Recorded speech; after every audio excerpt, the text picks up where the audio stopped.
প্রিয় দর্শক, কেমন আছেন? এই তো আপনাদের ভালোবাসার টানে বারবারই ছুটে আসি। আজকে চলে আসছি কিন্তু আমরা সুন্দর একটা পরিবেশে, মানে কি বলবো, মনোমুগ্ধকর পরিবেশ।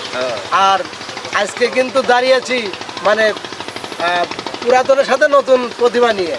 আর আমাদের আজকের নতুন প্রতিভা হলো সোনিয়া। সোনিয়া, কেমন আছো?